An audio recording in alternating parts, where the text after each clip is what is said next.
بسم اللہ الرحمن الرحیم۔ محمد بن یعقوب نے حضرت امام رضا علیہ السلام سے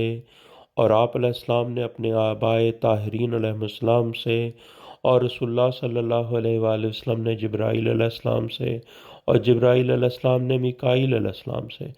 اور اس نے اسرافیل علیہ السلام سے اور اس نے اللہ سے روایت کی ہے۔ اللہ کیا فرماتا ہے کہ میں اللہ ہوں اور میں نے خلق کو اپنی قدرت سے بنایا ہے، اور ان میں سے میں نے انبیاء علیہ السلام کو چنا ہے، اور ان تمام انبیاء علیہ السلام میں سے میں نے حضرت محمد مصطفیٰ صلی اللہ علیہ وآلہ وسلم کو چنا اور اپنا حبیب صفی اور رضی بنایا ہے، اور ان کو میں نے اپنی مخلوق کی طرف مبعوث کیا ہے، اور محمد صلی اللہ علیہ وآلہ وسلم کے لیے علی علیہ السلام کو چنا ہے، اور علی علیہ السلام کے ذریعے محمد صلی اللہ علیہ وآلہ وسلم کی تائید کی ہے، اور علی علیہ السلام کو میں نے امین، امیر اور لوگوں پر اپنا خلیفہ اور ولی بنایا ہے۔ ان کے لیے جناب امیر علی علیہ السلام میری کتاب بیان کرتے ہیں اور میرے احکامات بتاتے ہیں، اور علی علیہ السلام کو میں نے ہدایت کا نشان بنایا ہے۔ علی علیہ السلام میرا وہ دروازہ ہے جس سے سب کچھ ملتا ہے، اور میرا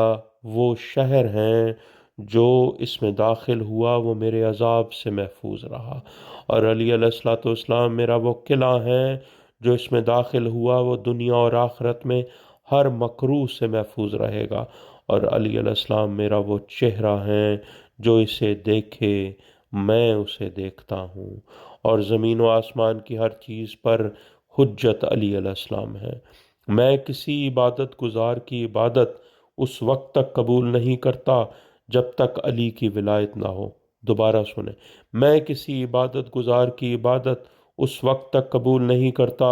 جب تک علی علیہ السلام کی ولایت نہ ہو۔ میرا پھیلا ہوا ہاتھ علی ہے، میں نے اپنی عزت اور جلال کی قسم کھائی ہے، جو علی علیہ السلام سے محبت کرے گا اسے جنت میں داخل کر دیا جائے گا، اور جو علی علیہ السلام کا دشمن ہے اسے دوزخ میں ڈالوں گا۔ کتاب اعمال صدوق، صفحہ نمبر 222، مجلس 39، حدیث 1، کتاب بشارت المصطفیٰ، صفحہ 31، کتاب عیون الاخبار الرضا